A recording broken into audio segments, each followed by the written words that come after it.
Hello दोस्तों, एक बार फिर हमारे YouTube channel reasonable study platform पर आपका स्वागत है। आज के इस वीडियो में हम व्रत और जीवा पर आधारित कुछ प्रश्न करेंगे। तो आइए हम अपना वीडियो शुरू करते हैं। दिए गए चित्र में ओ व्रत का केंद्र है। यदि कोण PAB 35 डिग्री है तो कोण ARS का मान ज्ञात कीजिए। जैसा आप देख पा रहे हैं, यहाँ ये जो कोण PAB ये कोण है 35 डिग्री है और ओ व्रत का केंद्र है।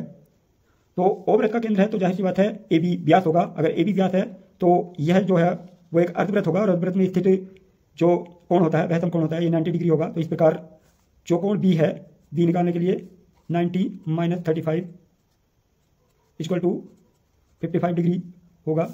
ये कोण अगर 55 डिग्री है तो कोण भी 55 डिग्री है।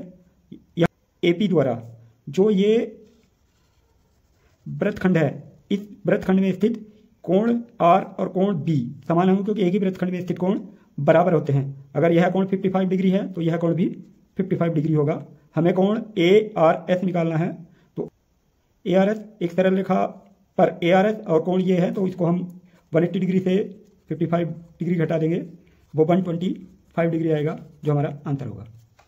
केंद्र O वाले दिए गए वृत्तों में केंद्र पर न्यून कोण 88 डिग्री है। वृत्त के भीतर खींचे गए चतुर्भुज में O के सम्मुख कोण का मान ज्ञात करना है। इस O के जो सम्मुख कोण है, इस कोण का मान ज्ञात करना है। तो इसके लिए हम क्या करेंगे कि जो O पर केंद्र पर बना कोण है, इस बड़े कोण को ज्ञात करेंगे। तो 360 - 88 = 272 डिग्री। तो ये 272 डिग्री होगा। तो जैसा बताया जा चुका है कि केंद्र पर बना कोण परिधि पर बने कोण का दुगना होता है। तो यह केंद्र पर बना कोण है और परिधि पर बना कोण इसका हाफ होगा। तो जो पूछा गया है उसे /2 कर देंगे तो 136 डिग्री हमारा आंसर होगा। अगला प्रश्न है, दी गई आकृति में AB वृत्त का व्यास है।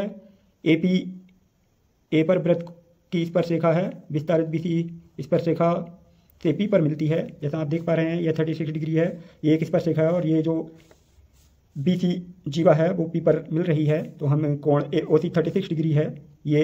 तो हमें BPQ ज्ञात करना है। BPQ वही कोण BPQ ज्ञात करेंगे। तो BPQ ज्ञात करने के लिए हम क्या करते हैं कि एक ही चाप द्वारा केंद्र पर बना कोण परिधि पर बने कोण का दुगना होता है। तो यह 36 डिग्री है तो यहाँ पर 18 डिग्री यानी कि 18 डिग्री होगा। जैसे बहिष्ठ कोण का पिछली वीडियो में नियम बताया जा चुका है कि त्रिभुज के बहिष्ठ कोण अपने अंतःसम्मुख कोणों के योग के बराबर होता है। तो कोण B और कोण A के योग के बराबर होगा। तो B का जो मान है वो 18 डिग्री है और BAP का मान 90 डिग्री होगा। 90 डिग्री इसलिए होगा क्योंकि पीछे नियम बताया जा चुका है कि स्पर्शरेखा से जो केंद्र को मिलाने वाला रेखाखंड होता है वह स्पर्शरेखा पर लंब होता है। तो ये 90 डिग्री होगा। इस प्रकार जो कोण BPQ है वो 108 डिग्री होगा।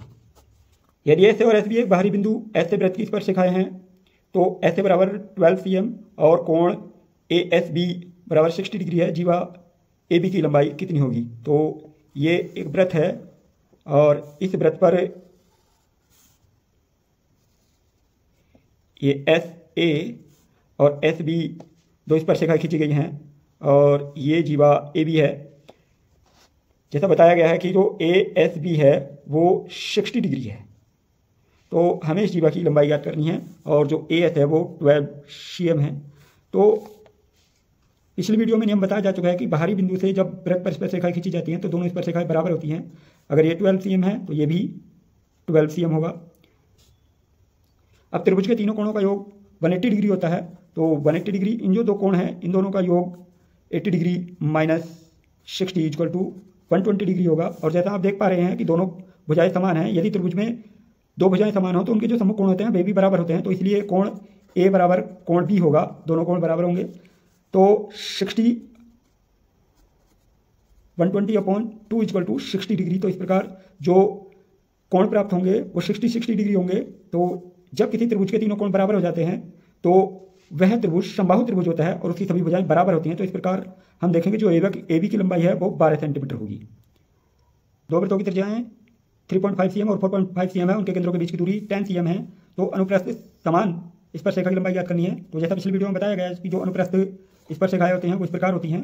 तो इनकी लंबाई ज्ञात करने का जो सूत्र है वो L = √D² - R1 + R2 का होल स्क्वायर।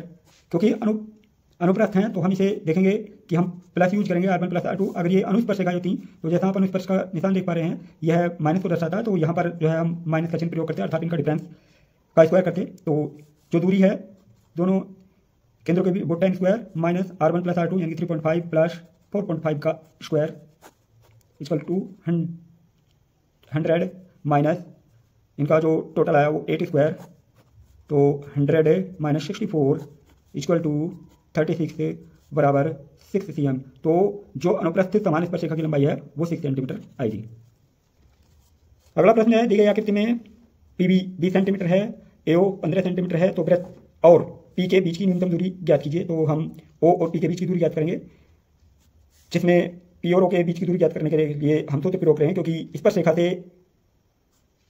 से केंद्र को मिलाने वाली रेखा स्पर्शिका पर लंब होती है। तो हम यहाँ पाइथागोरस प्रमेय का प्रयोग करेंगे। तो OP equal to √15 square plus 20 square, तो 15 स्क्वायर 225 प्लस 400 इक्वल टू 625, तो OP इक्वल टू 25 cm। यहाँ जो पूछा गया है OP की दूरी नहीं पूछी गई है, वृत्त और स्पर्शिका के बीच की न्यूनतम दूरी पूछी गई है, यह हमें ध्यान रखना है वरना गलत हो जाएगा।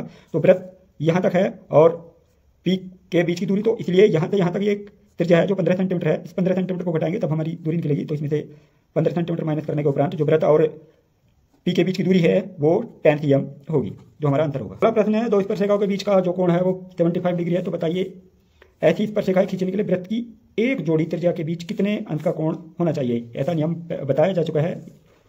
हमारा यह वृत्त है और इसके बाहर कोई एक बिंदु है, उससे स्पर्शिका जो खींची गई हैं वो स्पर्शिकाओं का जो कोण है वो 75 डिग्री है। तो हमें यह बताना है कि ये जो जीवाएँ हैं, ये जो त्रिज्याएँ हैं, इन त्रिज्याओं के बीच का कोण कितना होगा। तो जैसा पिछले नियम में बताया जा चुका है कि ये जो कोण है दोनों, इन दोनों का योग 180 डिग्री होता है। तो 180 minus 75 equal to 105 degree answer होगा।